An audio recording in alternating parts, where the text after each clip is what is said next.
"Blood is blood," my mother said, and she said it in my own kitchen, holding the coffee I had just poured for her. My father left when I was 6, 27 years. Not a birthday, not a phone call, not a single card that I ever saw. And now his kidneys were failing, and my whole family had driven 4 hours to sit at my table and remind me that I owed a stranger an organ. So I agreed to get tested. I am not the kind of person who lets a man die to win an argument. The results came back fine. I was a match. I thought that was the hard part. Then the transplant coordinator asked to see me alone. She closed the door and she set a thick folder on the desk between us. "Your results are fine," she said, "but your family submitted this with your paperwork, and before you sign anything, you need to read what's actually in it. If this is the kind of story that keeps you up at night, the kind where the people who are supposed to love you are the ones holding the knife, do me a favor and hit that subscribe button, because there is a lot more coming this year, and I don't want you to miss it. And tell me in the comments where you're listening from and what time it is where you are. I like knowing someone is out there. My name is Waverly Nolan. I'm 33 years old. I audit medical billing for a living, which is a fancy way of saying I get paid to find the number that doesn't belong. I read paperwork all day. I find the lie inside the numbers. Remember that part. It matters later. But to understand what was in that folder, you have to go back to the kitchen. You have to go back to the morning my family showed up. It was a Tuesday in June. I remember because I had a report due and I was already behind. And then my phone buzzed with a text from my sister Sloan that just said, "We're 20 minutes out, put coffee on." Not a question. Sloan never asked questions. Sloan made announcements and waited for the world to rearrange itself. Sloan is 4 years older than me, 37 now. Growing up, she was the one with the trophies on the shelf and the good grades and the smile that could get a teacher to change a marked answer. I was the quiet one, the one who read too much and asked too many questions. My mother used to say Sloan got the shine and I got the stubborn, and she did not mean it as a compliment. 20 minutes later, 3 car doors slammed in my driveway. My mother came in first. Diane, 62 and dressed like she was going to church, even though it was a Tuesday and church was the last thing on her mind. Behind her came Sloan, phone in hand, already frowning at my house like she was pricing it. And behind Sloan came my brother, Cole, 29, hands in his pockets, looking at the floor. Cole always looked at the floor. Cole was the one who went along. I poured the coffee. I always poured the coffee. And my mother wrapped both hands around the mug, and she looked at me with those wet, careful eyes she saved for when she wanted something, and she said the thing that started all of it. "Your father is dying, Waverly." I set the pot down. I remember the little click of the glass on the counter, because for a second, that was the only sound in the room. "My father left when I was 6, I said. "He's still your father," Sloan said, not looking up from her phone. Here is the thing you need to understand about that sentence. I had not spoken to Dale Nolan in 27 years. I did not have a picture of him. When I tried to remember his face, all I got was a shape in a doorway and the smell of motor oil. I had built an entire life on the idea that he had looked at his 6-year-old daughter and decided she was not worth staying for, and now they wanted me to give him a piece of my body. "He has kidney failure," my mother said. "Both of them. He's on dialysis 3 times a week. The doctors say he needs a transplant or he won't see next year. And the list is years long, Waverly. Years. He doesn't have years." "There are other donors," I said. "There's a whole list. That's what the list is for." "A living donor from family is the best match," Sloan said. And now she did look up, and her eyes were flat and certain, the way they always were when she was about to close a deal. "You share his blood. You're the fastest, safest option. The doctors said so." "Blood is blood," my mother said again, softer this time, like she was praying. "I want to be honest with you about what I felt in that moment, because if you've never had a family like mine, it won't make sense. I felt guilty. Even then. Even knowing everything I did, not yet know. Some animal part of me heard the words, "Your father is dying," and folded like wet paper. Because here is what they were counting on. They had spent my whole childhood teaching me that my worth was measured by what I gave up. Sloan got the new clothes. I got the hand-me-downs and a lecture about being grateful. Sloan got the college fund. I got a job at 16 and a speech about pulling my weight. Every good thing in that house flowed uphill toward Sloan, toward my mother, and I was taught to call that love. So when they sat at my table and told me a dying man needed my kidney, the machine they had built inside me did exactly what it was designed to do. I said, I'll get tested. And I want you to hold on to how easily I said it, because everything that came after, every terrible, unbelievable thing I'm about to tell you, started with me trying to be good. My mother reached across the table and squeezed my hand and said, I knew you would. You were always the one with the biggest heart. Sloan didn't say anything. Sloan just went back to her phone, but I caught it. I caught the smallest thing, and at the time I didn't understand it. She smiled, not at me, at the screen. A private, satisfied little smile, the kind you smile when a number lands exactly where you needed it to land. I audit numbers for a living. I should have known a closed deal when I saw one. I didn't, not yet. They left an hour later.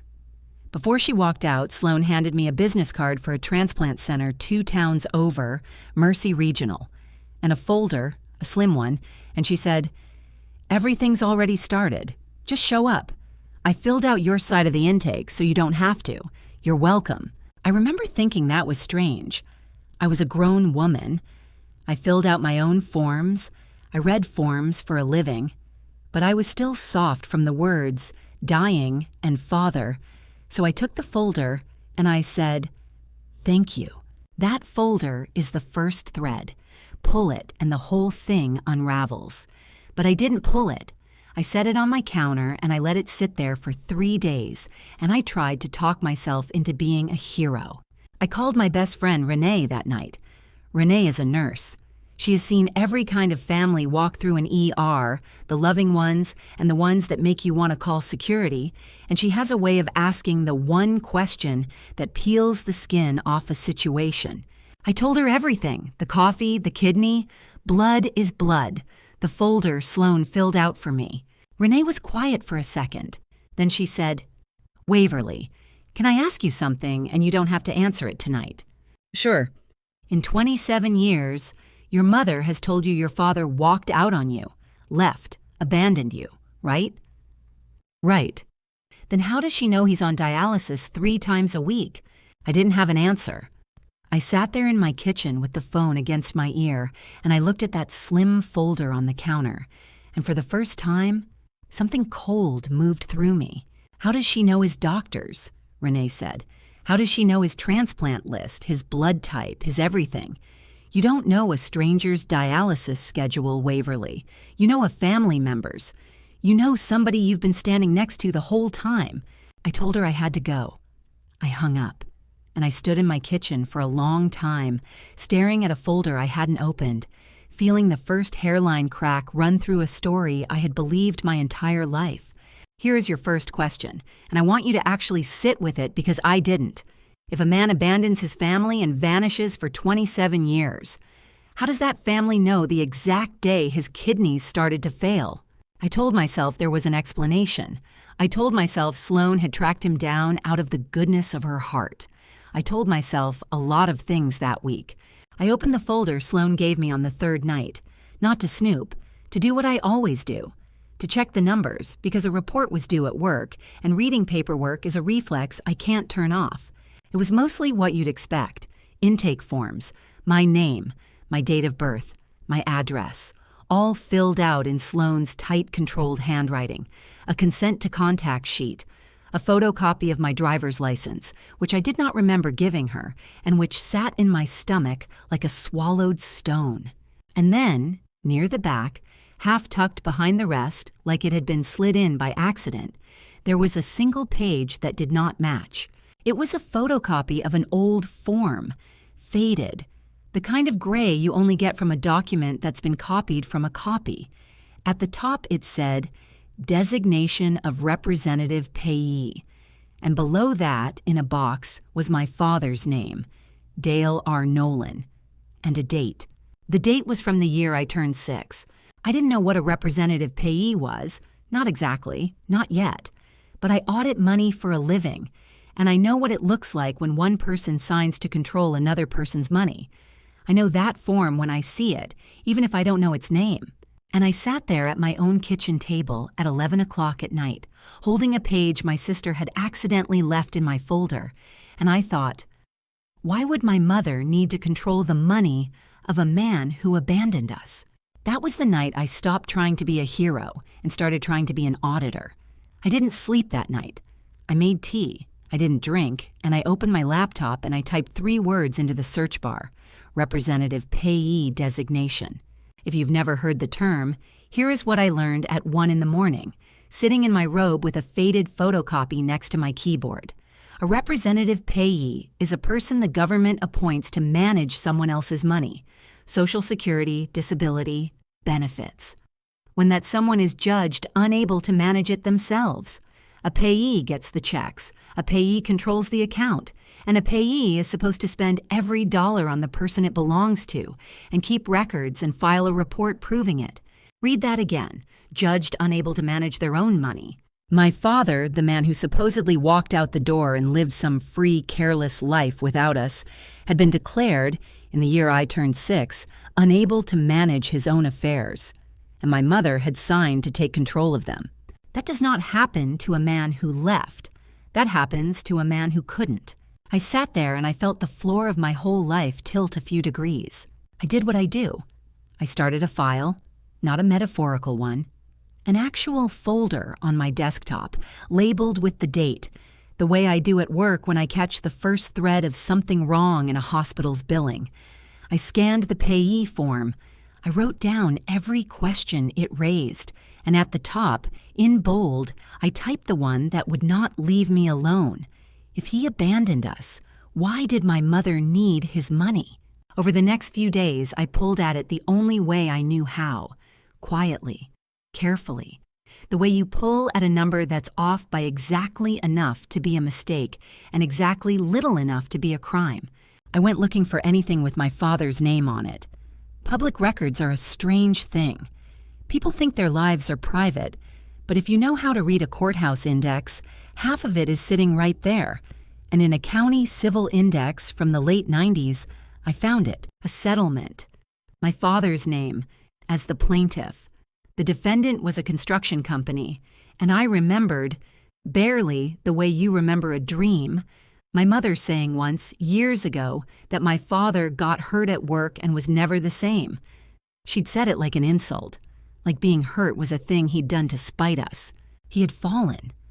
I found the shape of it in the record: a fall from scaffolding, a head injury, a case that settled.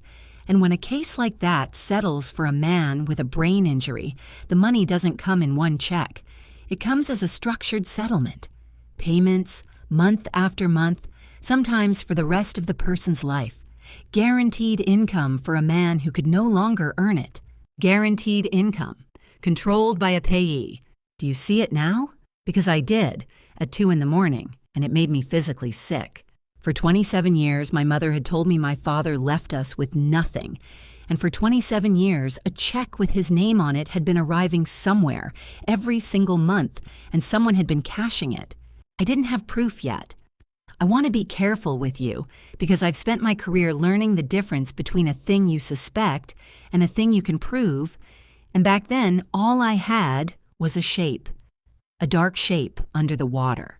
But I knew the shape of it now, and I could not unknow it.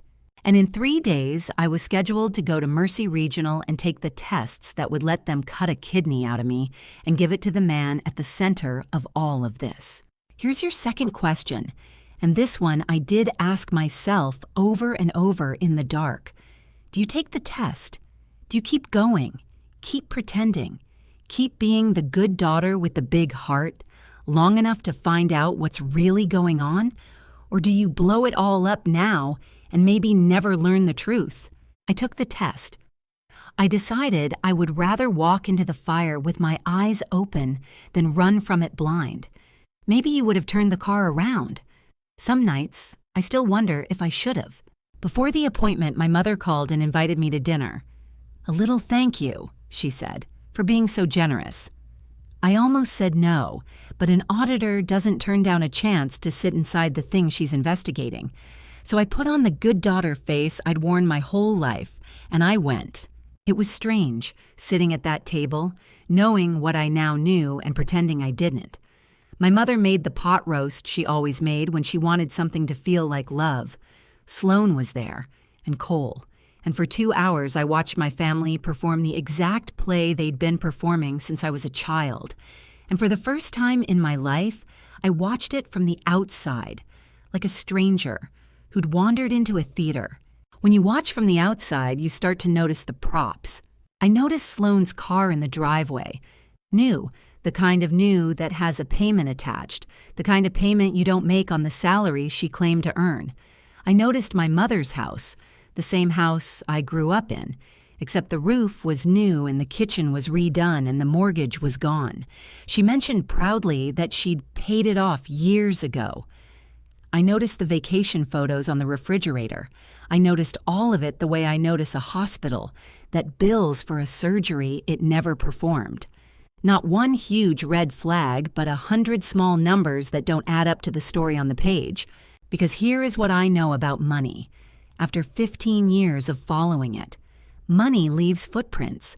A family that lives a little better than it should, for a little longer than it can explain, is a family standing on top of an income it doesn't want you to see. I sat at that pot roast table and I felt the shape of that hidden income under everything. The car, the roof, the photos. Like a current moving under a frozen river.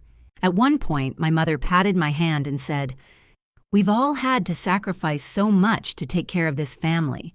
And Sloan said, "So much," and reached for more wine. And I smiled and said, "I know you have." And I thought, with whose money? The clue, when it came, was small. It always is. Sloan's phone lit up on the table, face up for once, and I wasn't trying to look, but I read for a living and my eyes go where the words are.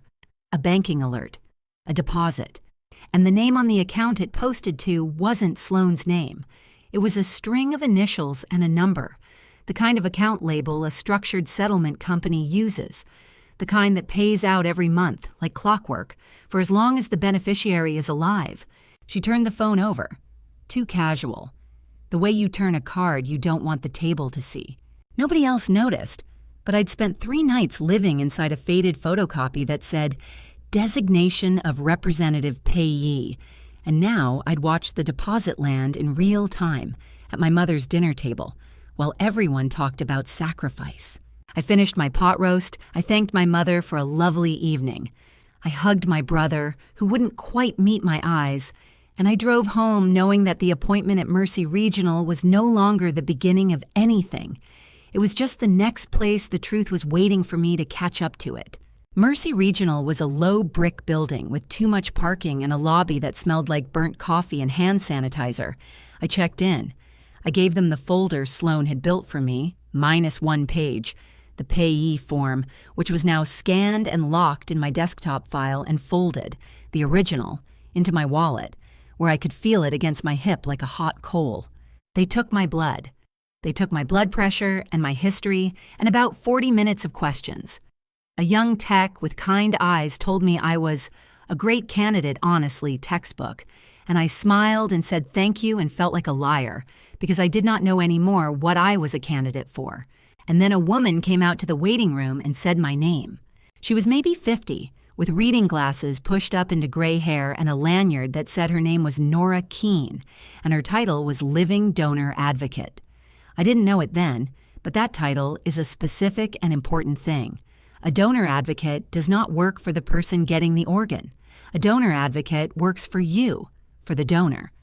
And their entire job is to make sure nobody is pressuring you, tricking you, or hurting you to get what's inside your body. She said, "Waverly, would you come back with me for a few minutes? Just the 2 of us. It's routine." It was not routine. I know that now. But I followed her down a hallway and into a small office with a window that looked out on the parking lot, and she closed the door, and she asked me to sit. On her desk was a folder, a thick one, much thicker than the slim one Sloan had built. "Your results are fine," Nora said. I want to say that first so you're not sitting there worried. Medically, you're a strong match. That part is genuinely good news. Okay, I said. She folded her hands on top of the thick folder. Part of my job, she said, is to review everything the family submits to support a directed donation. Relationship documentation, medical history, consent forms. I read all of it, cover to cover, because sometimes families are complicated. She said the word gently, the way you'd handle a cracked plate. And when I read what your family submitted with this case, I found some things that I don't think you've seen. And before you sign a consent to let us operate, I believe you have the right to see them. She opened the folder and turned it around to face me. And here is where I have to stop and tell you the truth about what was inside, because for a moment my brain refused to read it. The letters swam. On top was a form. My father's handwriting. Shaky, uneven, but his. A hospital next of kin and emergency contact designation, signed and dated 11 years ago. In the box for next of kin, it did not say Diane. It did not say Sloan. It said, Waverly Nolan, daughter. And under relationship notes, in that shaky hand, it said, my only child, if she'll come. If she'll come? I stared at those 3 words until they stopped making sense. Because for 27 years, I had believed my father did not want me.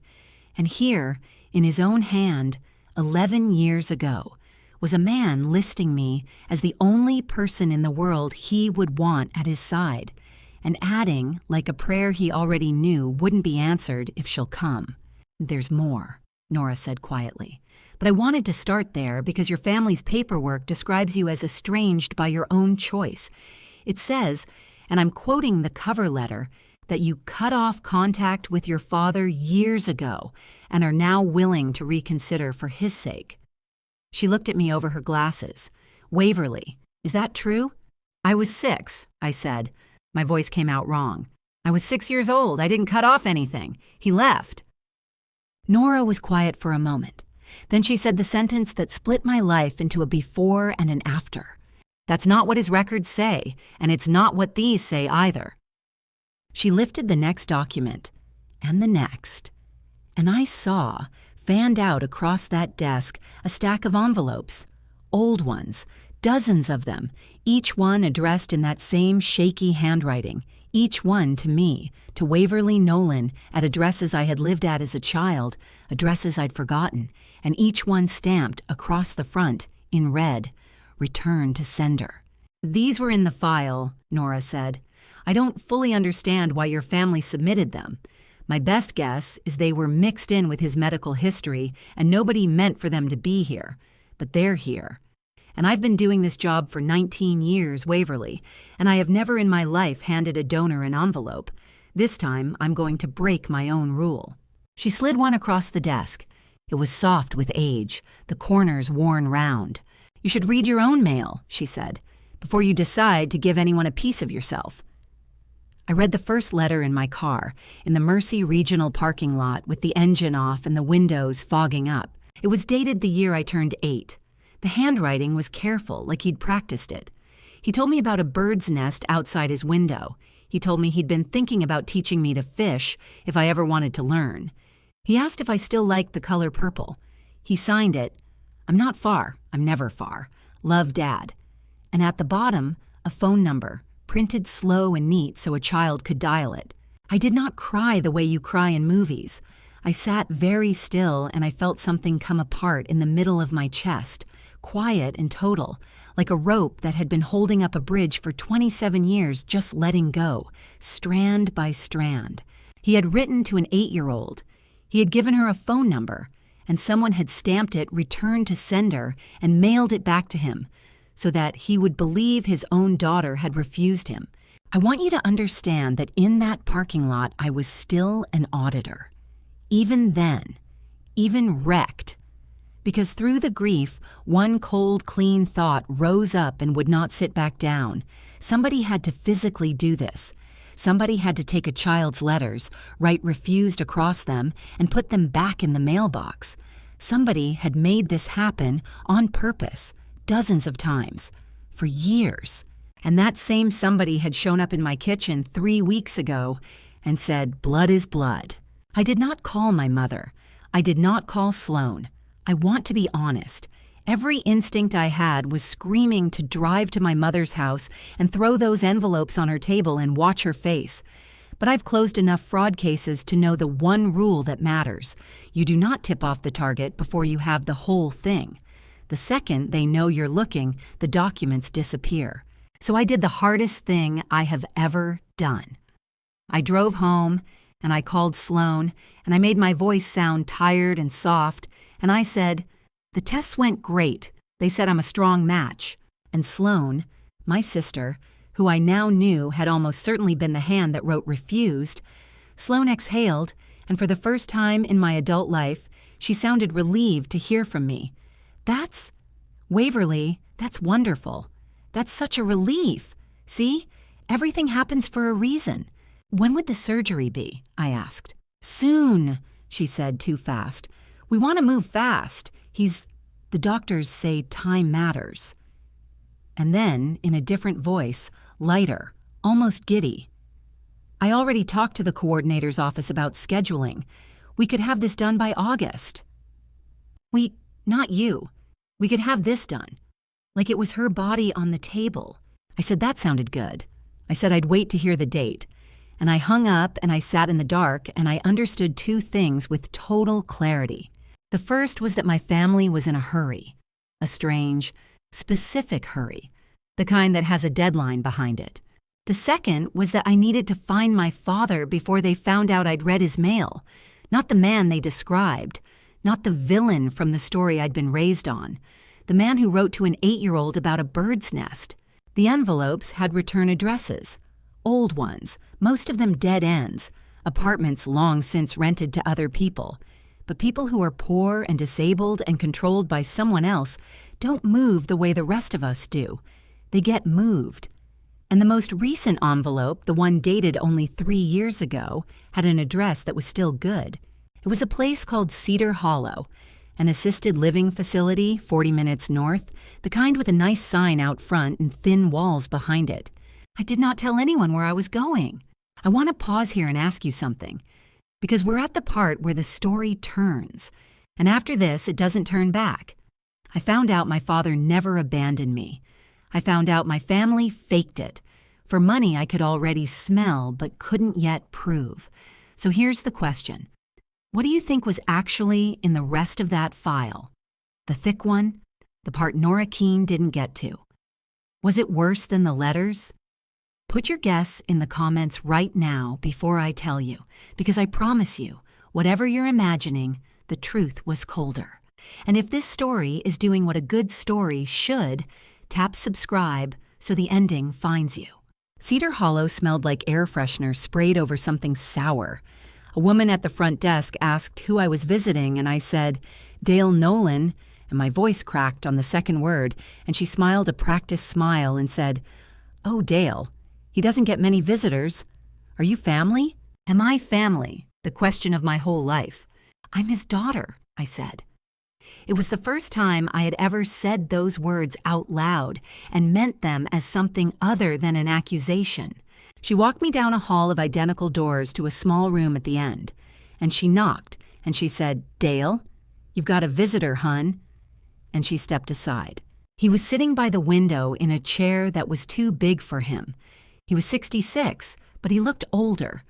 Thin in the way dialysis makes people thin, the color gone out of him.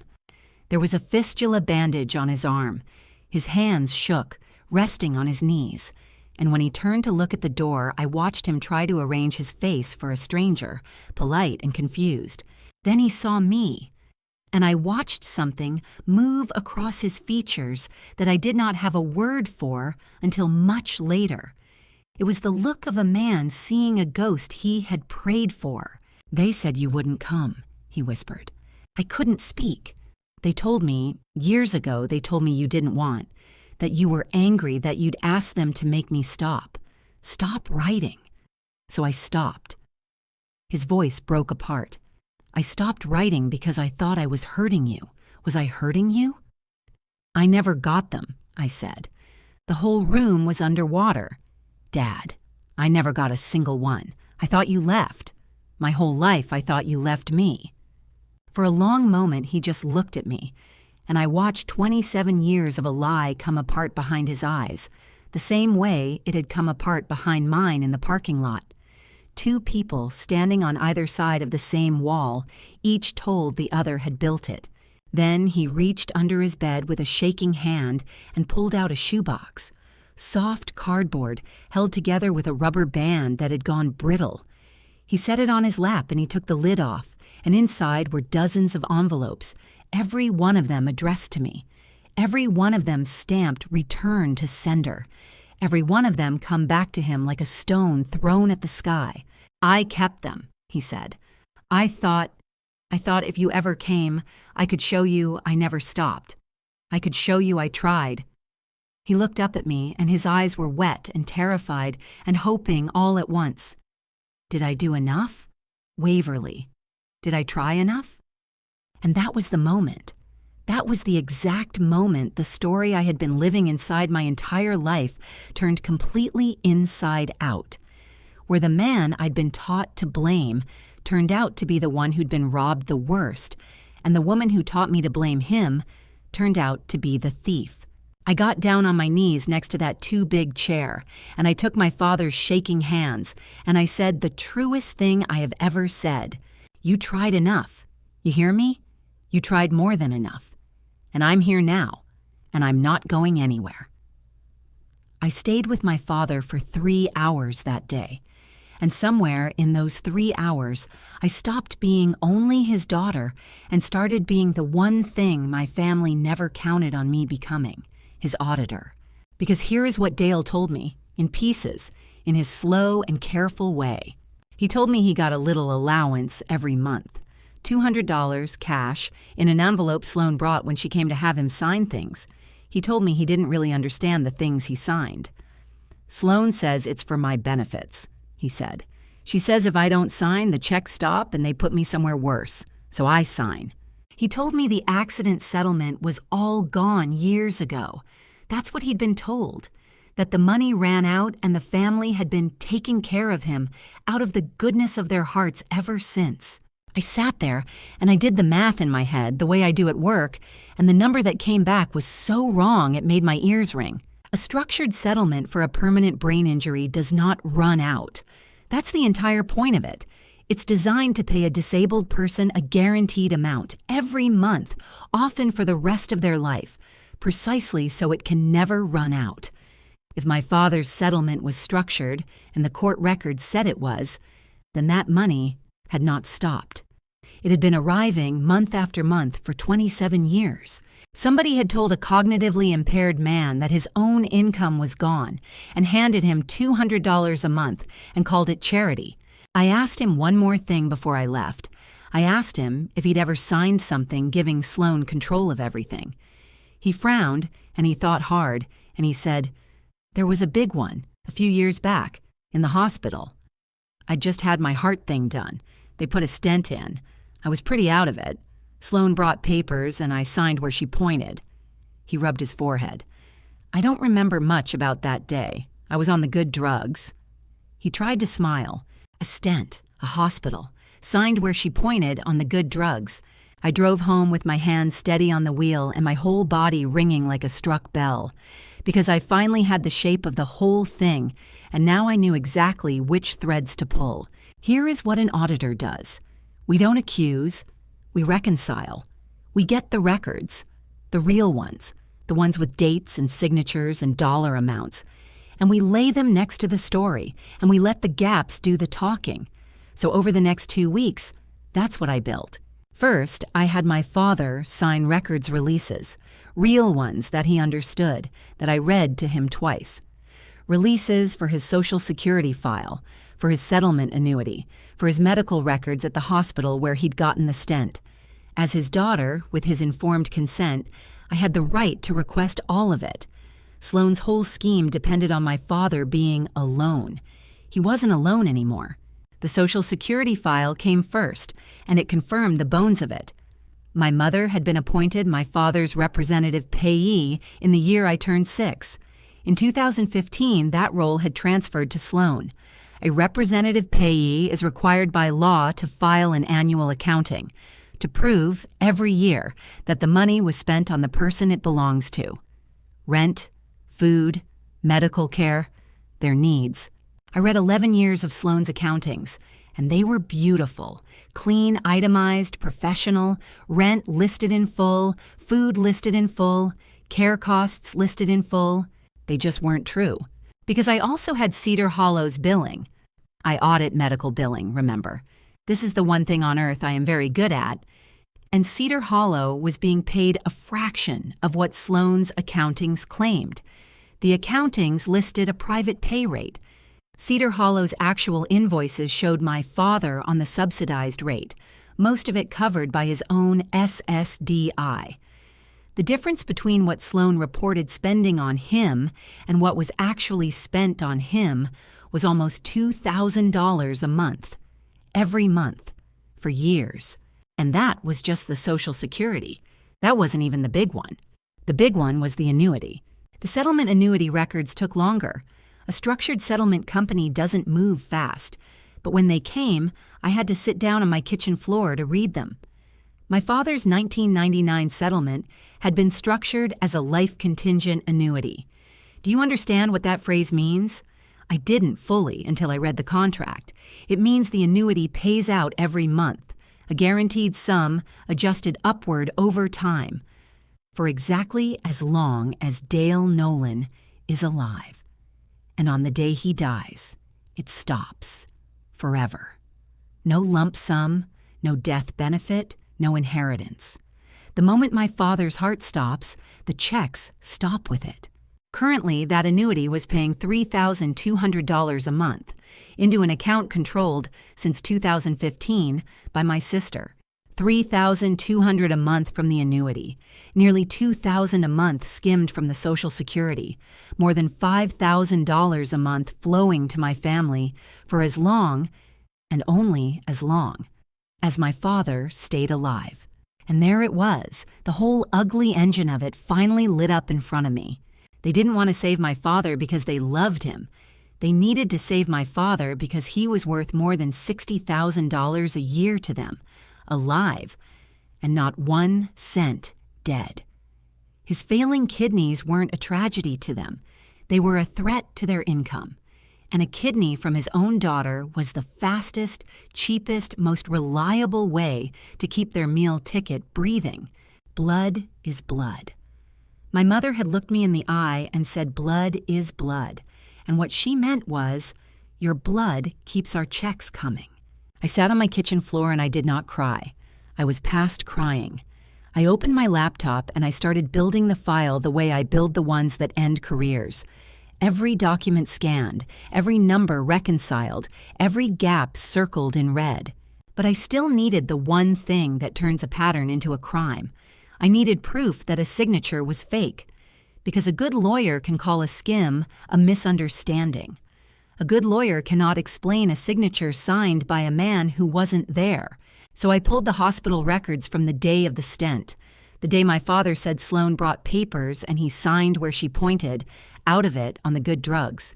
And I laid that date next to the date on the 2015 Durable Power of Attorney, the document that had handed Sloan control of everything. They were the same day. According to the power of attorney, my father had appeared before a notary of sound mind and signed away control of his entire financial life. According to the hospital's own records, on that exact date and at that exact hour, my father was in a cardiac cath lab, sedated with a tube in his artery and a nurse charting his vitals every 15 minutes. You cannot be in two places at once. You cannot knowingly sign a legal document while a hospital is charting you as sedated 3 floors down. One of those records was a lie, and it wasn't the one the hospital wrote. I had it. After 27 years, I finally had the number that didn't belong. I should have known they'd feel me pulling. It was a Thursday night when Sloan's car pulled into my driveway without warning, headlights swinging across my living room wall. I hadn't invited her. Nobody had. She came to the door with a smile that didn't reach anywhere near her eyes, and she said, Cedar Hollow called Mom. They said Dale had a visitor, a woman, said she was his daughter. I kept my face still, auditor's face. I wanted to meet him, I said, before I give him my kidney. That's not strange, Sloane. She studied me for a long moment, and I watched her recalculate, watched her run the numbers behind those flat eyes the same way I run mine. No, she said slowly. No, that's not strange. Then she stepped closer, and the smile fell off her face entirely, and she said in a low voice I'd never heard her use before, "Just remember what's at stake, Waverly. Dad is very fragile, very confused. He'll say all kinds of things. You wouldn't want to upset him with a lot of questions right before a major surgery. That could be dangerous for him. It could put the whole thing at risk." It was a threat, dressed up as concern, but a threat, aimed at the sickest, most defenseless person in this entire story. "Of course," I said. "I just want to help." "Good," Sloane said. The smile came back. "The surgery's scheduled, 2 weeks, everything's handled." She turned to leave, then paused at my door and said the thing that told me she still had no idea what I'd found. "You know, I always knew you'd come through for this family.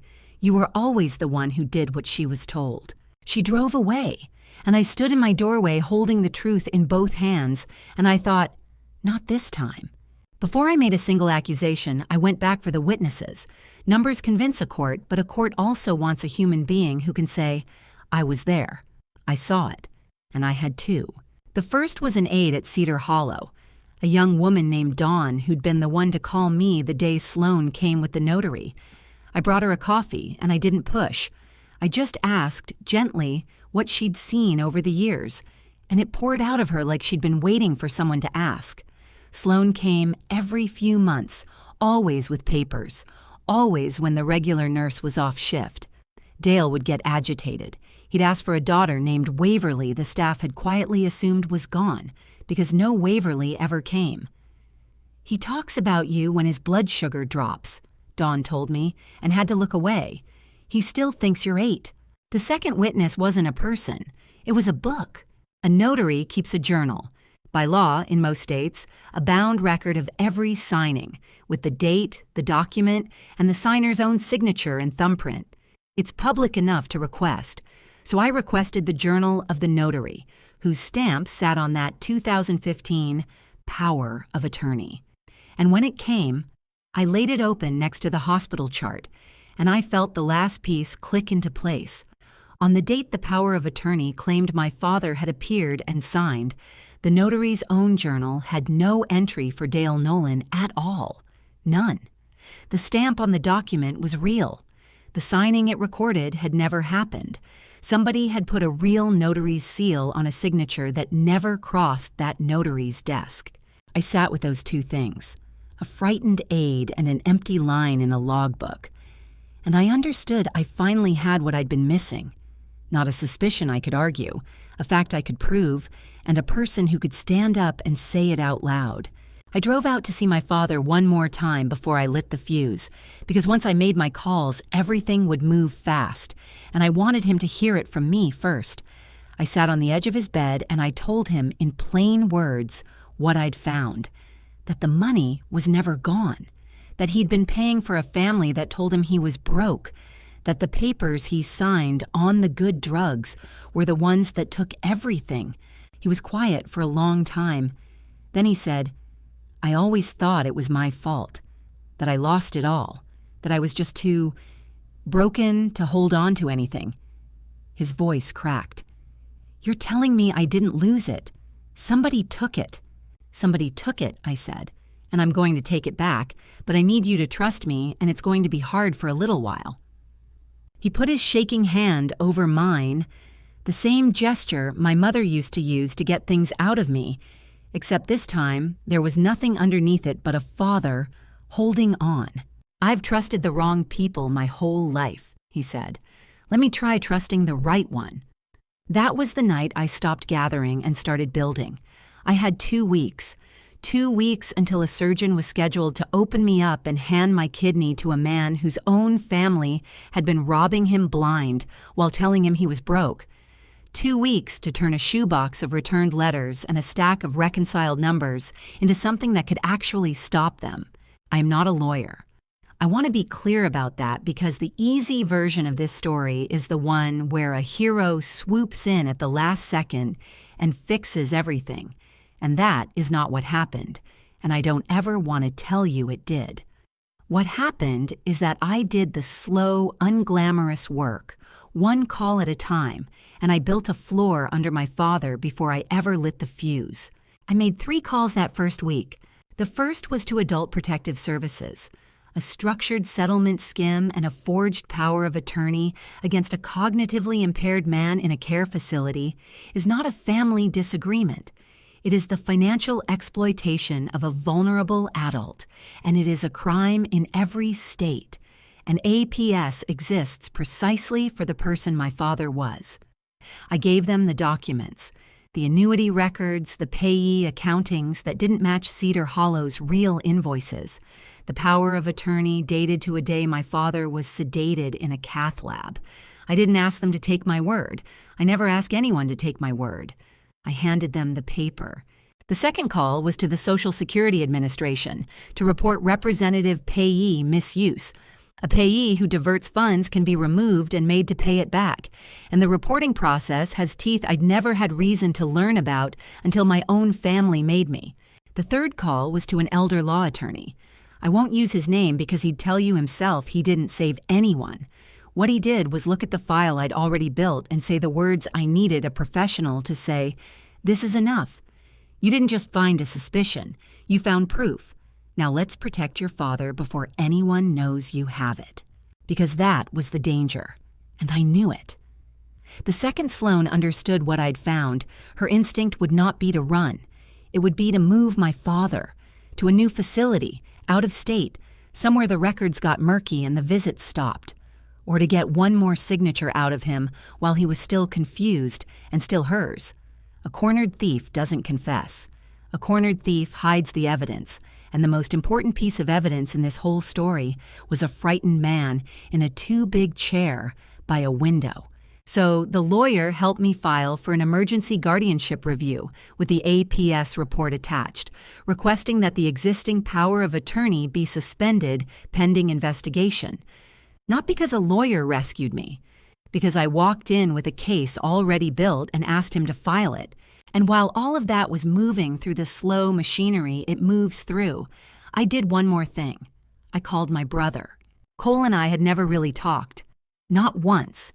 Not honestly in 29 years. He was the youngest, the one who kept his head down, the one who learned early that in our family, the safest thing to be was invisible. In my kitchen that first morning, when my mother said, "Blood is blood," Cole had stared at the floor. He always stared at the floor. And I had spent my whole life reading that as weakness. I asked him to meet me at a diner, just the two of us. He almost didn't come, but he came. I didn't ambush him. I didn't throw the file at him. I just asked him one question quietly over bad coffee. "Cole, when you were a kid, did you ever see Dad's letters? Did you ever see the mail come back?" And my brother, my invisible, floor-staring brother, went very still. And then he said, in a voice I'd never heard from him, "There was a box in Mom's closet. I found it when I was maybe 12. It was full of envelopes with your name on them." He stared into his coffee. I asked her about it. She said they were from a man who abandoned us, and that if I ever mentioned it again, I'd break her heart. He swallowed. "So I never mentioned it again." "You were 12, I said. "I've thought about that box every year since," Cole said, and when he looked up, his eyes were wet. "I always figured you knew. I figured everybody knew, but nobody said. That's how it worked in that house. You just didn't say."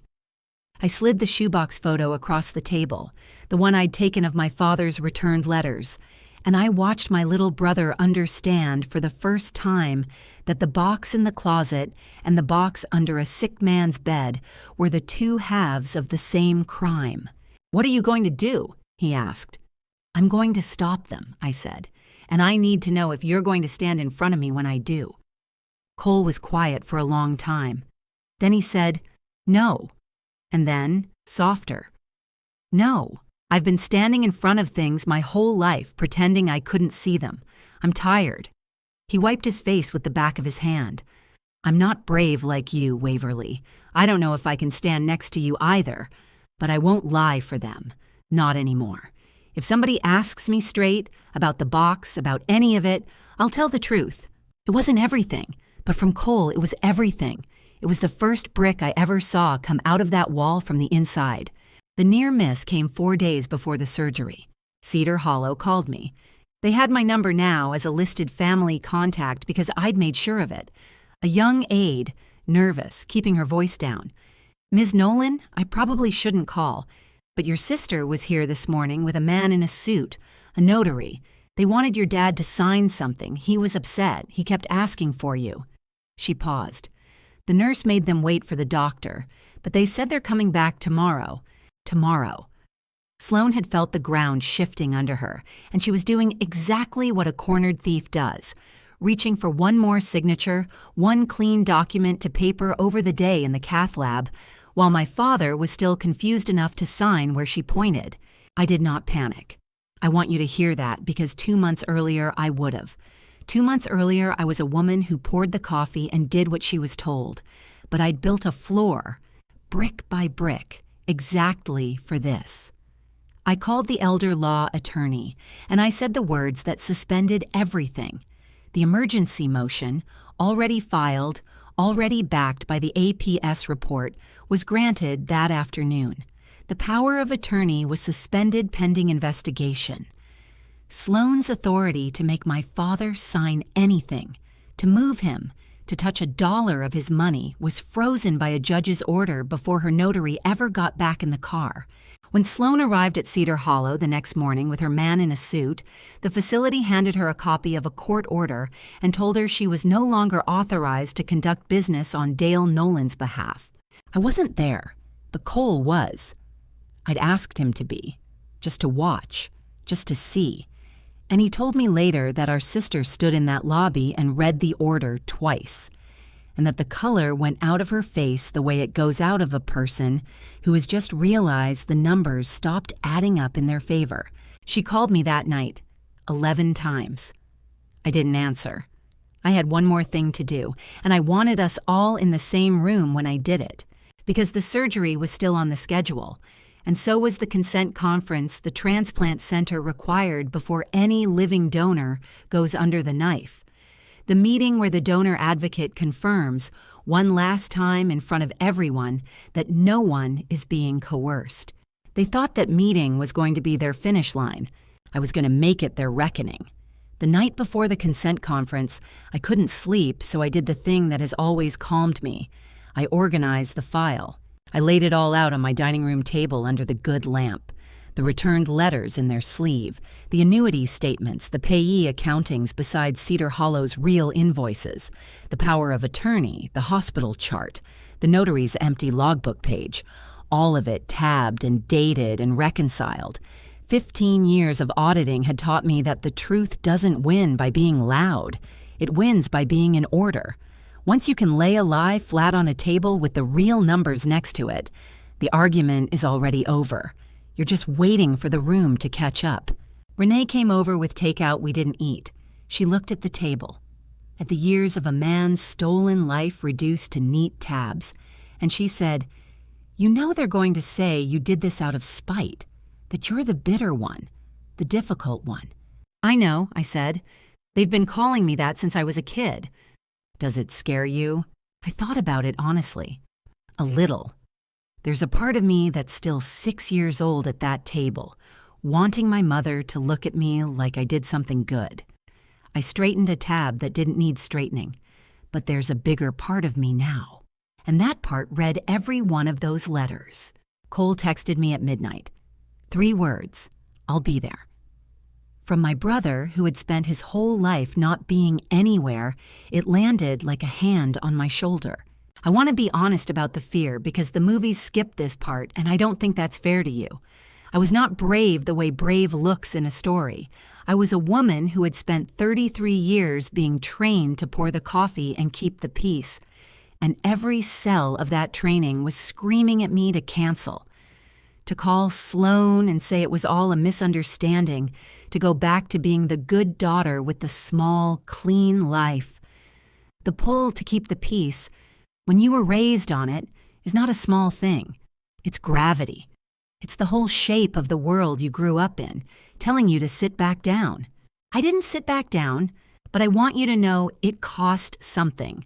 It should cost something. Anyone who tells you standing up to your own family is easy has never had a family worth standing up to. I put the file in my bag. I set 2 alarms. I lay in the dark and I ran the numbers one more time. Not because I doubted them, I never doubted the numbers, but because reciting them was the only lullaby that worked. 3,200 a month, nearly 2,000 more skimmed. One forged signature, on a day a man lay sedated 3 floors below any notary on earth. In the morning, I put on the blazer I wear to depositions. I looked at myself in the mirror, and for a second, I saw my mother's careful church clothes face looking back, and I almost lost my nerve. Then I thought about a shoebox under a bed, held together with a brittle rubber band. I picked up my bag, and I drove to Mercy Regional to lay the whole thing flat on the table. The consent conference was held in a beige room at Mercy Regional with a long table and a box of tissues in the center that somebody had put there on purpose. I've thought about that box of tissues a lot. They always know, those rooms. They just never know who's going to need them. Nora Keene sat at the head of the table, my file, the thick one, in front of her. A transplant social worker sat beside her. My elder law attorney sat to my right, quiet, a leather folder closed in front of him, and across from me sat my family, my mother in her church clothes, Sloan in a blazer, her phone face down on the table for once, and at the end, a little apart from them, Cole, staring at the floor. But there, Nora began the way she always begins. This meeting is to confirm that Waverly is donating freely, without pressure. Waverly, in your own words. Why are you choosing to be a living donor? And Sloan, who could never let a silence belong to anyone else, jumped in first. We're just so grateful, she said, warm, practiced. Waverly and Dad were estranged for years. Her choice, and we always respected it. But when she heard he was dying, she came back. This family has cared for our father through everything, and now Waverly's giving him the greatest gift there is. We're just so proud of her. That was the lie, spoken out loud in front of a witness whose entire job is the truth. I let it sit in the air for a second. Then I opened my bag. Before I answer Nora's question, I said, I'd like to put a few things on the table, literally. I laid down the returned letters first, one by one. 20 years of them, addressed in my father's shaking hand, every one stamped, Return to Sender. Then I laid down the next of kin form beside them, and I read it out loud in the quiet room.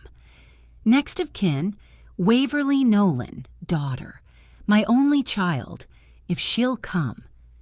I looked up at Sloan. I wasn't estranged. I was 6.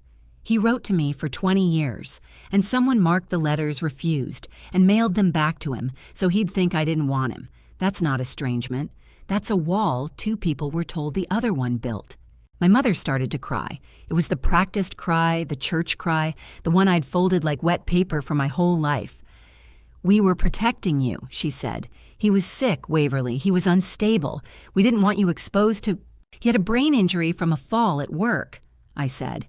He wasn't unstable. He was disabled. There's a difference, and you knew the difference, because you were the one who signed to control his money because of it. That was the denial, and I let it break against the second thing on the table. I laid down the money. In 1999, my father received a structured settlement for that injury, a life contingent annuity. It pays out every month for as long as he's alive, and it stops the day he dies. Right now, it pays $3,200 a month. I laid down the annuity statements. It has never stopped. It has been arriving every month for 27 years into an account you controlled and then Sloan controlled. I laid down the Social Security payee file. On top of that, my father's disability benefits, nearly $2,000 more a month, with annual accountings that claim you were paying Cedar Hollow a private pay rate. I laid down Cedar Hollow's real invoices next to Sloan's accountings, lined up so anyone could see. This is what you told Social Security you spent on him, and this is what Cedar Hollow was actually paid. The difference is about $2,000 a month that you reported spending on my father and did not spend on my father. The room was very quiet now. The social worker was leaning forward. Nora Keene had not touched her tissues. Over $5,000 a month, I said. $60,000 a year, for as long as he's alive and not 1 cent when he's dead. I finally looked directly at my sister. So when you sat in my kitchen and said blood is blood, you weren't asking me to save my father. You were asking me to keep your paycheck breathing. Sloan didn't flinch. I'll give her that. She was still running the numbers, still looking for the exit, and she found the only door left. You can't prove intent, she said coldly. Managing a disabled relative's finances is complicated. Mistakes in an accounting aren't a crime. This is a family bookkeeping dispute, and you've turned it into a witch hunt because you're angry about a childhood that was hard for all of us. She was good. In a courtroom with a good lawyer, that spin might even have held. A skim can be argued into a misunderstanding, and she knew it. I watched her chin lift just slightly as she felt the ground come back under her feet. So I laid down the last thing. You're right that an accounting error isn't a crime, I said. So let's not talk about the accounting. Let's talk about this. I laid down the durable power of attorney from 2015, the one document that had handed Sloan control of everything. This is the power of attorney that made you my father's agent. It's signed by him. It's dated. It's notarized. I set my father's hospital records down beside it, and I put my finger on the date. And this is my father's medical chart from the same day, Sloan. According to this document, he appeared before a notary of sound mind and signed away his financial life. According to the hospital, at that exact hour, he was sedated in a cardiac cath lab with a catheter in his artery, being charted by a nurse every 15 minutes, 3 floors away from any notary on earth. I let that sit. A man cannot be sedated on an operating table and standing in front of a notary at the same time. One of these documents is false, and it isn't the one the nurse wrote. Nobody said anything. That's the thing about a real reckoning.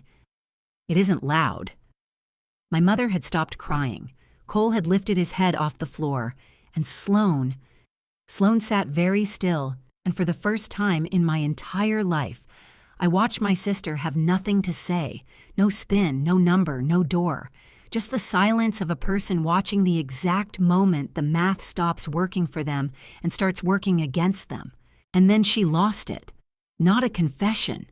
She was far too smart to confess, even then. What broke out of her was worse because it was the truth she actually believed. "Do you have any idea," she hissed, leaning across that table, "what it costs to keep him alive? Do you? Nobody else was going to do it. I managed everything. I handled it for years, while you got to walk away and have your clean little life and your clean little job. Somebody had to run this family, and it was me. And I made sure there was money, and now you want to stand here and act like a saint with a folder." Her voice cracked. "You don't get to judge me. You have no idea what I carried." It wasn't an apology. It was a justification, and it damned her more completely than any apology could have, because everyone in that room heard a woman defend the machine, not deny it. Nora Keene folded her hands on top of the file. "Waverly," she said gently, "I'm going to ask you one more time for the record. Are you being pressured to donate?" And I said, "Yes, by everyone at this table, except my brother. And I've reported it, and there's already a court order suspending my sister's power of attorney, and Adult Protective Services has the same documents you're looking at now." Nora nodded slowly, and she closed the folder, and she said the words that ended the plan my family had spent months building. then this donation does not go forward under these conditions. Not today. Not like this.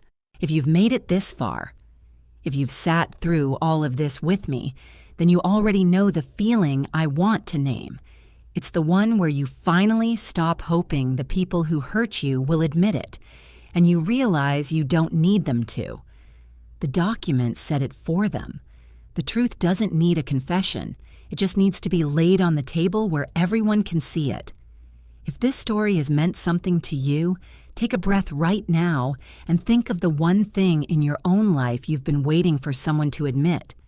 And ask yourself whether you actually need them to, or whether you already know. Then tell me in the comments. I read them. I'm right here. My mother reached for me as we left the room.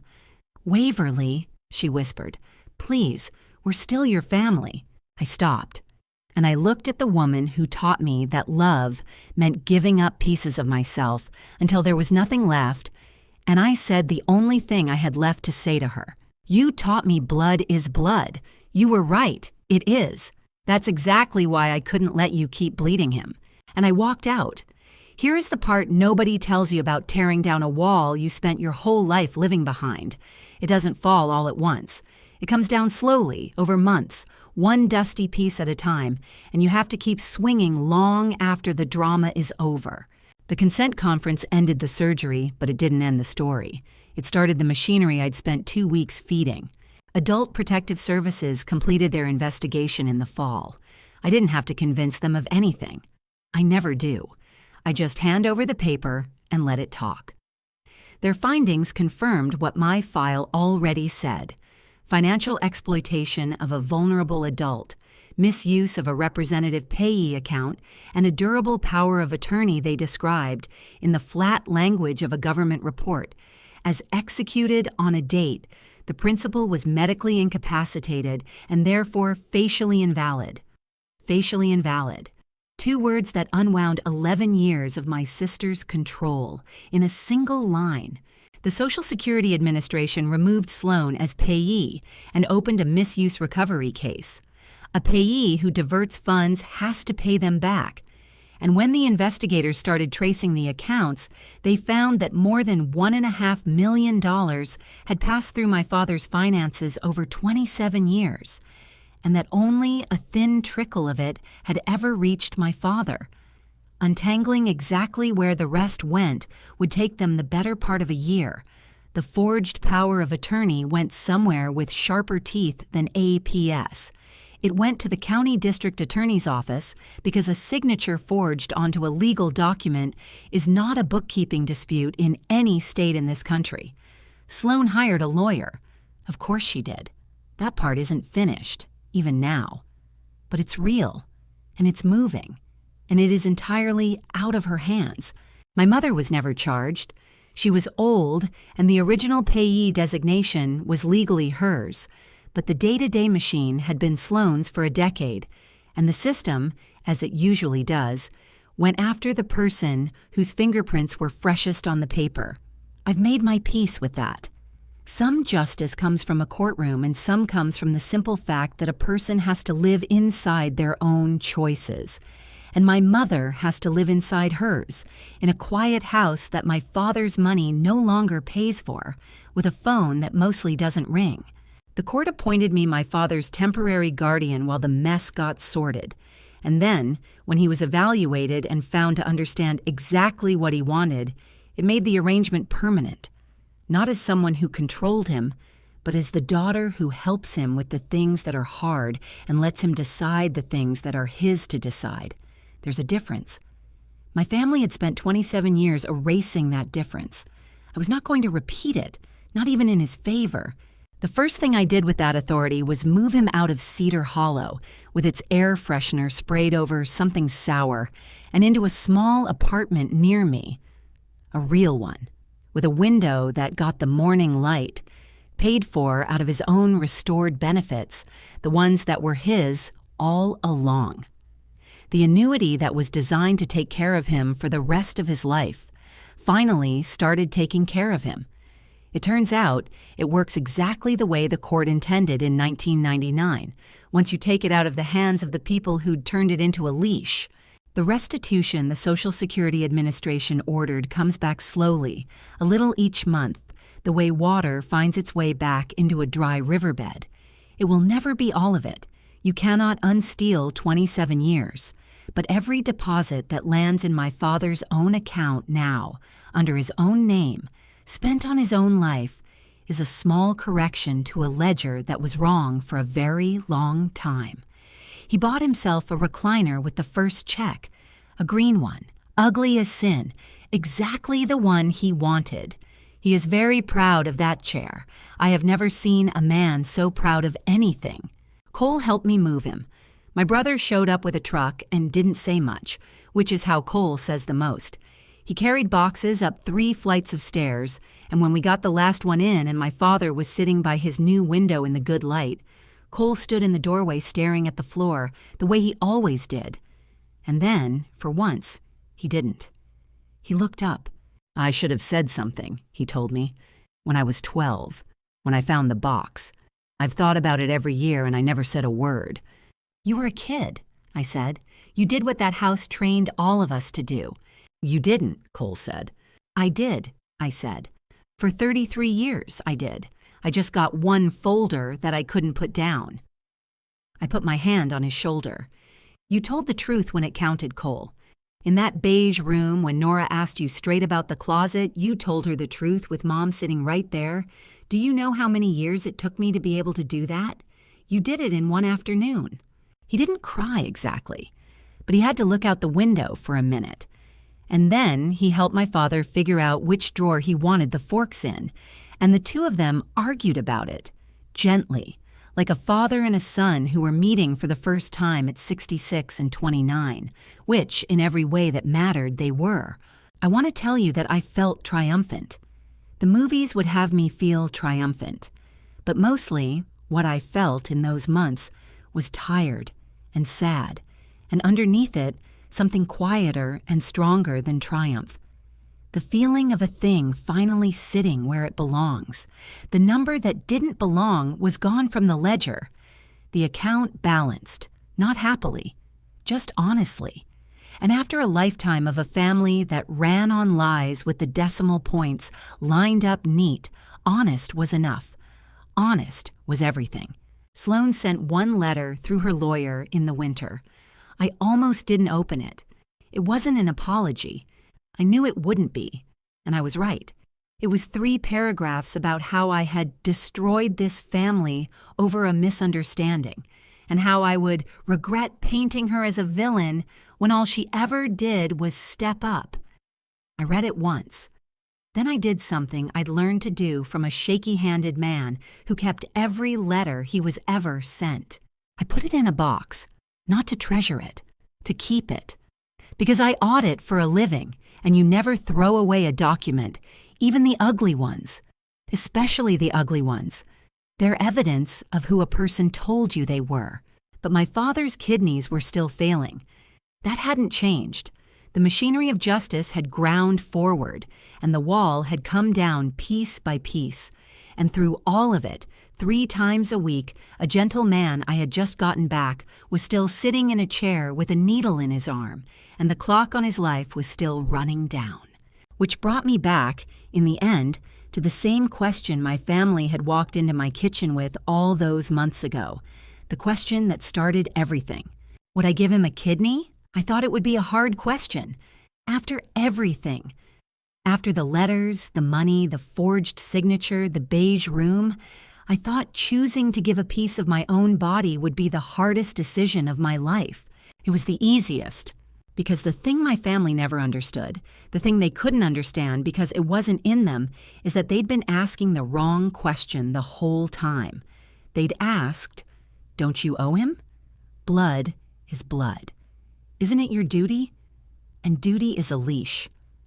Duty is the thing you use to make a person give until there's nothing left, and then call them ungrateful for running out. I didn't owe my father a kidney. That was never the reason. I gave him a kidney because I wanted him to stay. Because I had just found the man who wrote to an 8-year-old about a bird's nest, who kept a shoebox of his own returned letters under a bed for 27 years in case his daughter ever came. who asked me with tears in his eyes, did I try enough? I gave him a kidney because I finally had a father, and I was not about to lose him to the same machine that had already stolen everything else. The difference between a leash and a gift is who's holding the other end. My family held out a leash and called it love. I gave a gift and asked for nothing. And that, in the end, is the whole story. That's the only lesson I have. When someone tells you that love means you have to give until it hurts, that love is a debt you were born owing, that isn't love. That's a bill. Real love doesn't come with an invoice. You give it because you want to, or it isn't the thing they're calling it. The donor program made me start the evaluation over from the beginning. They had to. The first time, I'd been a woman being pushed onto a table by people who needed my organ to protect their income, and Nora Keene's job was to stop exactly that, and she did. But that reason was gone now. My sister no longer controlled a dollar of my father's life. My father had his own counsel, his own restored money, his own apartment with the morning light. There was no leash left for anyone to pull. There was just a daughter who wanted her father to live, and a father who, this time, got to decide for himself whether to let her. Nora sat with the two of us together at a new consent meeting, a quiet one. No beige room full of church clothes and blazers. And she asked my father, gently, if he understood what his daughter was offering. And my father, slower than he used to be, but clear, so clear, said, "She doesn't have to. I want to make sure she knows she doesn't have to." "I know I don't have to," I said. "That's why I want to." Nora looked at the two of us for a long moment. 19 years she'd been doing that job. She'd handed me an envelope once, breaking her own rule because she saw something wrong and couldn't stay quiet. Now she saw something right, and I watched her let herself believe it. "Okay," she said softly. "Then let's get your dad a kidney." The surgery was in the spring. I don't remember much of the day itself. The cold of the operating room, a mask, someone counting backward, and then nothing. And then a recovery room ceiling swimming into focus, and a nurse telling me I did great. It went perfect. He's doing beautifully. My father's new kidney, my kidney, started working on the table, the surgeon told me later. Pinked up right away. Eager, he said, like it wanted to be there. They let me see him the next day. They wheeled me in, both of us in our gowns, both of us with tubes and tape and machines, two people who'd spent 27 years apart lying 6 feet from each other in the same quiet room. He turned his head on the pillow, and he looked at me, and his color was already better. There was blood in his face again, real color, the thing dialysis had been leaching out of him for years. And he smiled the smile of a man who has just been handed more time. "You came," he said. The same 2 words from the too big chair by the window. But this time, they weren't a shock. This time, they were just true. "I came," I said. "I'm always going to come. You can stop being surprised." He laughed, and it hurt him, and he laughed anyway.